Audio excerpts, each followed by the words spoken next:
Hello, everyone. My name is Josh Byers, and I'm a program coordinator for the South Carolina Department of Education. In this technical assistance session, we will be talking about the American Rescue Plan's Emergency Assistance to Non-Public Schools Program, or ARP-EANS. The purpose of this technical assistance session is to provide an overview of recent revisions to eligibility criteria under the SC-ARP-EANS program, as well as some changes to processes previously outlined during the technical assistance session held on October 27th, 2021.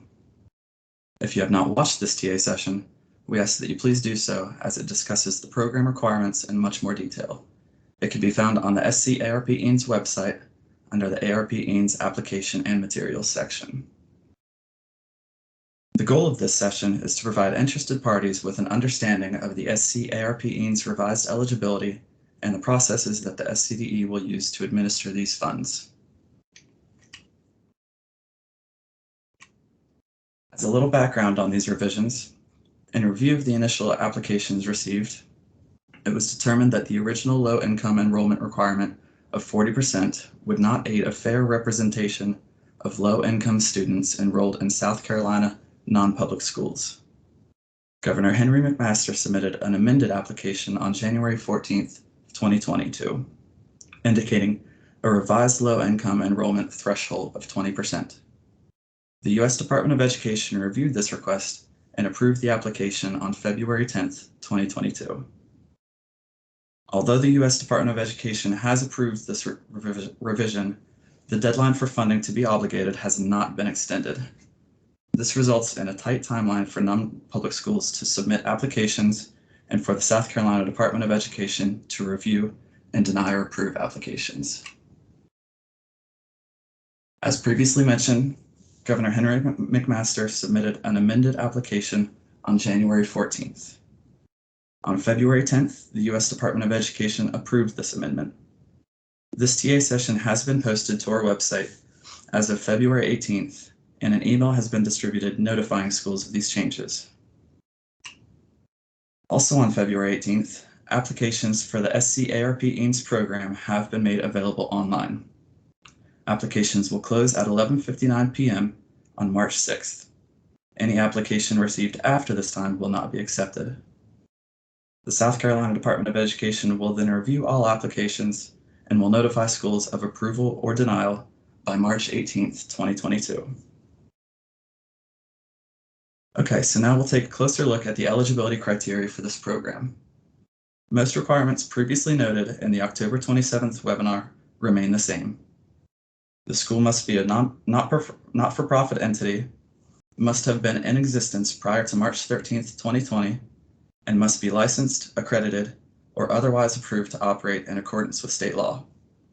The school must certify that they did not and will not apply for and receive a PPP loan made on or after December 27th of 2020. Additionally, the school must be most impacted by the COVID-19 pandemic. Governor McMaster identified the factor to be used in determining COVID impact as the number of infections per capita in the community or communities served by the non-public school. The only criterion that has been changed relates to the significant percentage of students from low-income households enrolled in the school. Originally, this threshold was identified as 40%. However, under the approved amended application, this number has been revised to 20% or higher. Any school whose low-income enrollment equates to less than 20% of their total enrollment does not qualify. And as a reminder, to qualify as low income, the student must be aged 5 to 17 years old during the 2020 to 2021 school year, and must be from a family or household whose annual income is at or below 185% of the 2020 federal poverty level. We are still permitting multiple data sources as a basis for determining a school's low-income enrollment, which include items such as personal documents such as tax forms or pay stubs, which indicate a household's annual income, free or reduced price lunch data, scholarship or financial assistance data, E-rate data, or other relevant data which identifies students whose household income does not exceed 185% of the 2020 federal poverty level, We have a link to the 2020 poverty guidelines on our website, which will take you to the below chart showing the income limits based on household size. For example, in looking at this chart, a family of 5 whose annual income is at or below $56,758 would qualify as low income under this program. We also wanted to quickly touch on the COVID impact requirement, as there were some questions regarding this in our initial application period. To determine the COVID infection rate for the school, we are utilizing the South Carolina DHEC dashboard.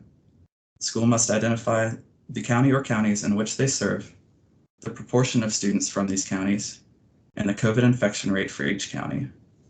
The infection rate for each county will be weighted based on the proportion of students who reside in those areas.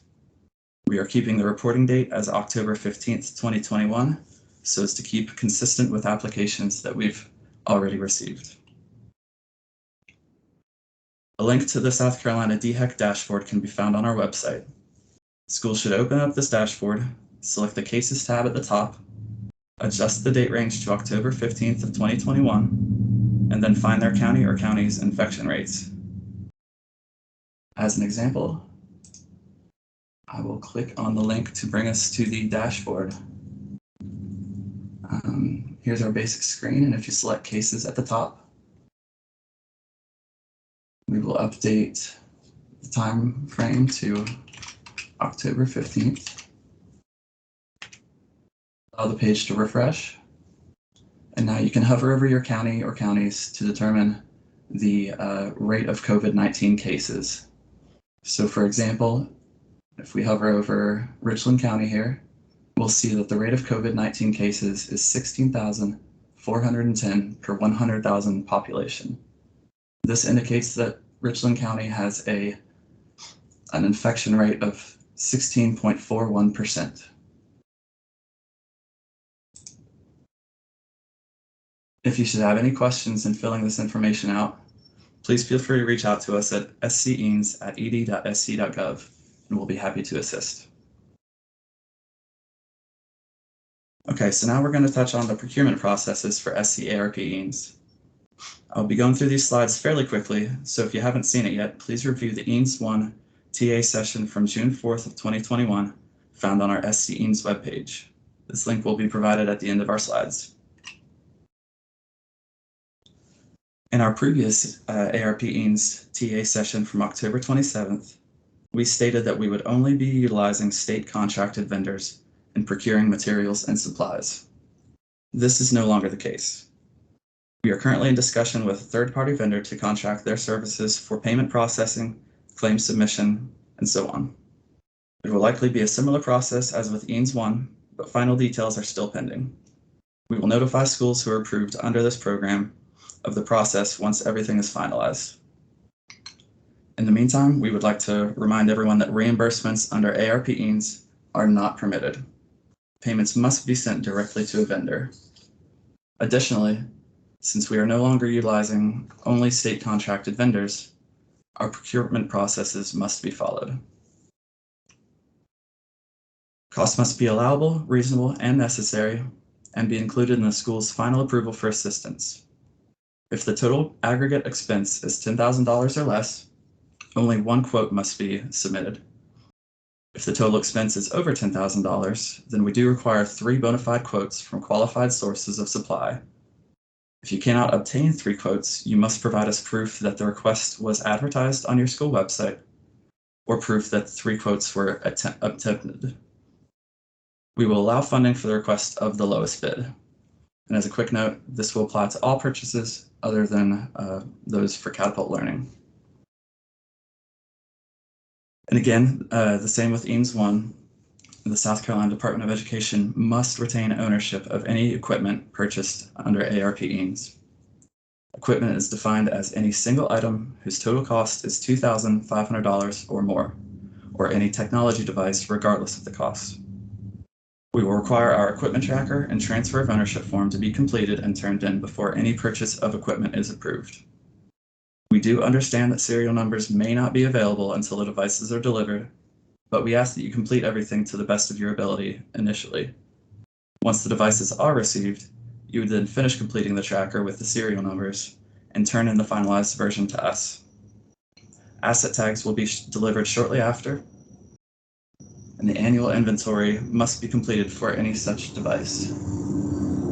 Around June 1st of each year, you could expect to receive an inventory list and instructions on completing the annual inventory process. Okay, so we're moving on to the application process now. We'll also be moving through this one relatively quickly, as not much has changed with the application. Please review the prior TA sessions for more detailed instruction. As previously stated, non-public schools will have from February 18th through 11:59 p.m. on March 6th to apply. The school must provide information related to eligibility criteria, as well as a breakdown of the requested assistance. The first page of the application, Part A, relates to basic information of the school, the authorized representative who is completing the application, and the point of contact at your school for any EANS-related discussions we may have. The second page, or Part B, relates to eligibility criteria. The school must make affirmations that they meet each criterion and upload supporting documentation showing the school is a nonprofit, was established before March 13th of 2020, and is accredited, licensed, or otherwise approved to operate. This documentation may include an IRS determination letter or a printout or picture of your school's annual accreditation certificate. Next, we have in Part C, information on school data. Section 1 specifically relates to the low-income enrollment threshold, where you will provide us the 2020 to 2021 total enrollment, the number of students from 2020 to 2021 who meet the low-income criteria of 185% of the poverty level, and the data source used to gather that information.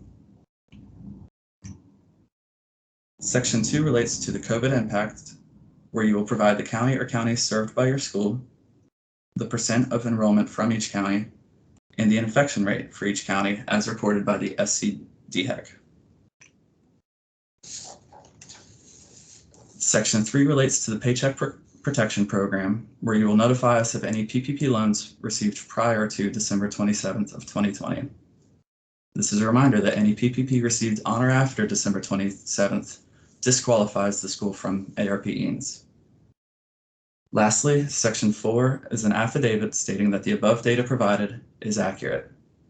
If it is found to be a misrepresentation, the SCDE has the right to recover funds distributed under ARP EANS. Page 4, or Part D of the application, is where you will list the specific services or items being requested. Previously, we did not request the dollar amounts, as we anticipated using state contracted vendors and determining this information for each school.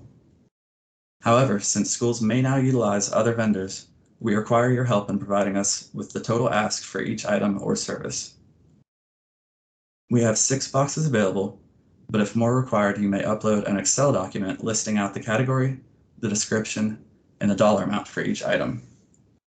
We ask that if you do upload an Excel sheet, you provide us the total dollar amount reflected on that sheet. This total will combine with the dollar amounts reflected in the above 6 boxes to provide us with the total amount of assistance being requested. Part E will allow schools to upload any documentation they believe to be pertinent to our review.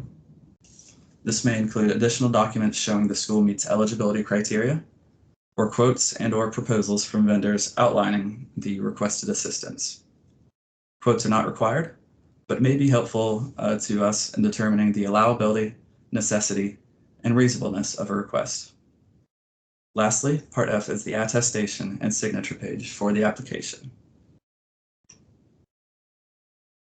As a quick recap, applications will be available as of Friday, February 18th, and will close at 11:59 p.m. on Sunday, March 6th.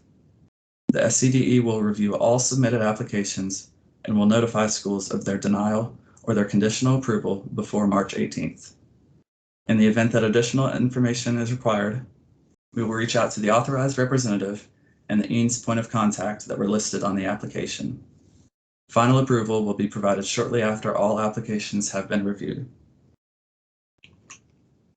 Here we have provided some useful links on this slide, including our web pages for EANS 1 and for ARP EANS, as well as the U.S. Department of Education's website and FAQs.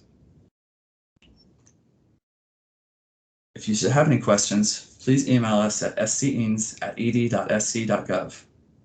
Additionally, if you would like to schedule some time with Catapult Learning to discuss their services, please contact them at sceans@catapultlearning.com. We thank you for your time in reviewing this recorded session.